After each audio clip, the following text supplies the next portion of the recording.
इतना डिटेल में ये जो समझाया कि ये परमात्मा क्या है, वो उस समय भी था, वो आज भी है। तो इसको ये जानने का समय ये जीते जी ही पूर्ण हो सकता है। तो अभी समय है, अभी हर कोई एक जीते जी जब तक सांसें चल रही हैं इसको जान ले, वरना एक बार आंख बंद हो जाती है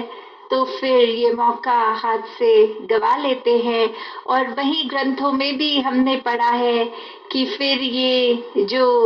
एक बंधन की बात आती है कि फिर एक मनुष्य चोला प्राप्त करने के लिए 84 लाख योनियों के एक चोले को अपनाना पड़ता है। तो जब ये फाइनल स्टेज है,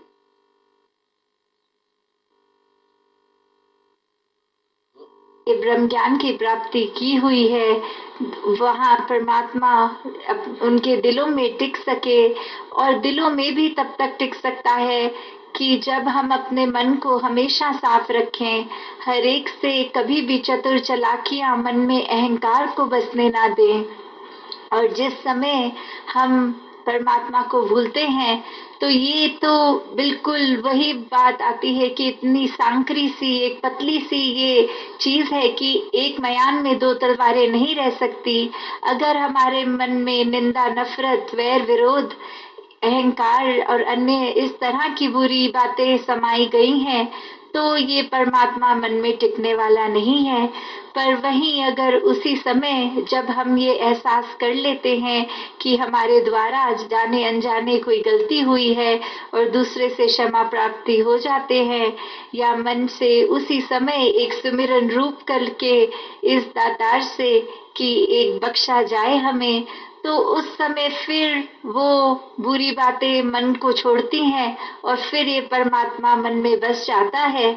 तो कैसे संत तो उठते, जागते, सोते, खाते, पीते हर समय इस परमात्मा के एहसास में रहते हैं। एक कार्य को सेवा बनाकर ही कर लेते हैं। कोई दिन का अलग समय निर्धारित नहीं करना होता कि आज दिन में 2 घंटे एक परमात्मा को याद करेंगे। नहीं, जब एक इंसान कोई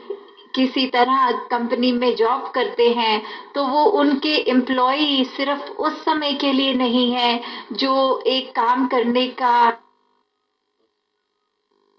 तक नौकरी है, तो इस कंपनी के हम कर्मचारी सिर्फ उतने घंटों के लिए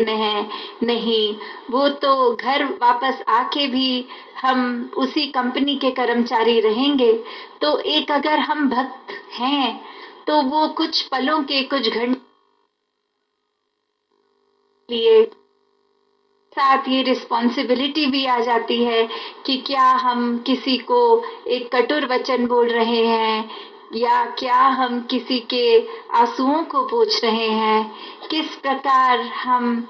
अपने जीवन को व्यतीत कर रहे हैं। और अपने अंदर तो हर एक को पता है वो कैसा है, जैसे कहते हैं अपना अंतर्यामी हर कोई होता है, अपने स्वभाव से हर कोई एक कुछ उनसे छुपा नहीं है। तो कैसे अपने आप को अगर हम पल पल में तोल के देखें कि अगर हमने ऐसा कार्य किया है तो क्या हम अपने परिवार, अपने समाज या विश्व के लिए वरदान बन रहे हैं, या हमने कुछ ऐसा कार्य कर लिया है जो हम इंसान ही बोलने के लायक नहीं है। जैसे कुछ समय पहले सत्संग में भी अभी महात्मा कह रहे थे कि एक मनुष्य के मानवीय गुण उस व्यक्ति को मानव बनाता है, ना कि सिर्फ एक आकार, एक शरीर इंसान का होना। तो किस तरह हर कोई जहाँ अपने जीवन में एक लक्ष्य की प्राप्ति प्रभु परमात्मा की, उसके बाद जब ये परमात्मा मिल जाता है तो भी दुनिया में बहुत भ्रम है कि किस तरह ये भक्ति की जाती है। और अगर देखा जाए तो हर किसी की भक्ति अपने आप में एक बहुत ही यूनिक वे है इस परमात्मा से जुड़ने का। तो जब अगर परमात्मा ने हमें जिस स्थिति में डाला है उस स्थिति में रहकर ही भक्ति करनी है। ये घर दिया है तो घर समाज की सेवाएं करते हुए भक्ति करनी है। अक्सर लोग भक्ति को ऐसा भी बोल देते हैं कि कोई घर से किसी सदस्य से परेशान है तो एक बहाना ही रूप में बोल देते हैं कि हम घर छोड़ के पहाड़ों में जाके भक्ति करेंगे, यहाँ कोई भक्ति चैन से नहीं करने दे रहा। तो वो भी बात कि परिवार दिया है तो उसके साथ प्यार से पेश आना है। अगर कोई मनमुटाव है तो आपस में बातचीत करके वो सुलझाने की बात कि कैसे हर एक की देखरेख करके एक सोसाइटी के लिए भी सिर्फ परिवार उंगलियों पे गिनने वाले चंद लोग नहीं, ये हर कोई जिसके संपर्क में हम हैं, जिसको जानते हैं या अनजाने जो स्ट्रेंजर्स होते हैं, उनके लिए भी मन से जब सिर्फ सेवा भाव होता है, प्यार होता है, तो ही एक असली रूप में हम भक्ति कर रहे हैं। क्योंकि फिर कोई भी कार्य हो उसको हम अपने आप को महत्वता नहीं देते कि हमने किसी की मदद कर दी है, नहीं। फिर तो उस समय भी कहीं अगर कुछ हमारा शरीर किसी के लिए उस तरह कुछ भी एक कार्य कर पाया तो मन यही कहता है कि शुक्र है परमात्मा ने हमसे ये सेवा ली, हम किसी के काम आ पाए। वरना तो एक अहंकार मन में होता है तो फिर सेवा का भाव भी ये नहीं मन में होता। फिर से बात वही आती है कि हम एक अहंकार को इतना सूक्ष्म रूप में अपने ऊपर हावी होने देते हैं कि अक्सर एक इंसान अगर उदाहरण में कि इतना ऑनेस्ट रहा, कभी भी उसके हाथ में अगर किसी के कोई वॉलेट मिला कुछ भी तो उसने जाकर वापस उस इंसान को दिया कि आपका ये गिर गया, और इसी प्रकार वो अपनी ऑनेस्टी को ही अपना अहंकार बना बैठा। और जबकि अगर ये सोचें कि ये तो एक बेसिक क्राइटेरिया है इंसान होने की कि हम ईमानदार रहें, एक हम हर एक से प्यार से बोलें, किस तरह फिर मन में एक इन चीजों का भी छोटी छोटी अगर हम अहंकार बना लेते हैं कि हमसे ज्यादा एक्टिव कोई नहीं, हमसे बलवान कोई नहीं, हमारे जैसा शार्प माइंड किसी का नहीं है, तो वो भी बात एक अहंकार की तरफ ही हमें लेके जाती है। और ये बात ही कि जब मन में परमात्मा बैठ गया, ये निराकार बैठ गया, तो फिर एक ही रास्ता कि हर पल में इसको एक ध्यान इस परमात्मा के साथ जोड़े रखें। और कैसे फिर जो ब्रह्म ज्ञानी आप निराकार वाली जो बात होती है कि श्रद्धा भक्ति विश्वास के साथ जब एक अवस्था जो फिर आती है वो आनंद की होती है। फिर वो आनंद को हमसे कोई नहीं छीन सकता, चाहे स्थितियां कुछ भी हो, शरीर की पीड़ा हो, एक आर्थिक समस्या हो, कहीं पे भी किस तरह भी हो, तो ये जो मन में सुकून होता है ये कोई फिर हमसे नहीं ले सकता।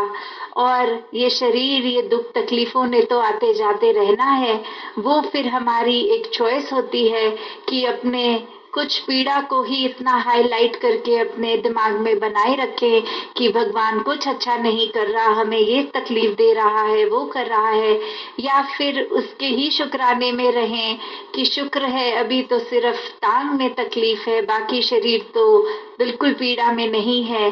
तो एक अपने आप को एक अपने लिए सिचुएशन किस तरह आसान बनानी है या और दुविधा अपने लिए क्रिएट करनी है, ये तो हमारा ही चुनाव है। तो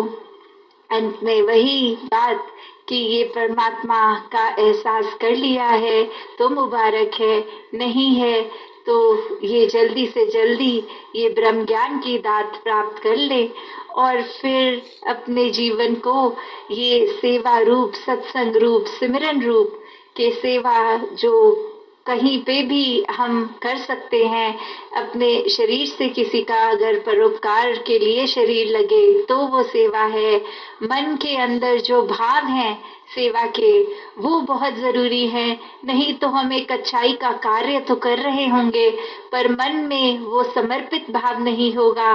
तो वो सेवा नहीं है। और धन रूप से भी अगर लगता है कि अगर हमने दिया है तो वो तो किसी की मदद की तरह भाव होगा, और भक्त मदद नहीं करते, भक्त तो परोपकार करते हैं। भक्त समर्पित मन से अपने आप को एक हम्बल जगह पे रख के फिर ही एक हर कार्य करते हैं। तो जो सेवा है और सत्संग भी एक संतमति प्राप्त करने के लिए कि दुनिया में तो हर तरह का रंग है, हम पे कौन सा रंग टिके, जो वैसा रंग के जो एक पल में कुछ, दूसरे पल में कुछ, क्योंकि माया ने तो अपना रूप बदलते रहना है, आज इस चीज की चाहत, कल उस चीज की। तो क्या ऐसा रंग जो परमानेंट नहीं है उस रंग में हम रहना चाहते हैं, या फिर ये बेरंगा इसके रंग में, इस निरंकार प्रभु परमात्मा के रंग में जो हर पल एक पक्का रंग चढ़ने वाला। तो ये संतमति लेकर अपने जीवन में छोटी छोटी बातों को अपना के एक सुधार करते हुए ये सत्संग की भी महत्वता है। और फिर मन से जब भी इस परमात्मा को याद करें, एक सिर्फ उस समय नहीं कि एक हमारा अभी दिक्कत का समय है तो एक परमात्मा से कि ये समय निकाल दो, नहीं, जब एक अच्छा समय भी है तब भी कि परमात्मा आपने जो किया हमारी भलाई के लिए ही कर रहे हो, आगे भी जो करोगे तो वो सिर्फ एक चतुर चालाकी, एक कष्ट के समय नहीं, हर समय का सुमिरन। तो दासी अब घड़ी की ओर भी देख रही है, तो और समय ये अब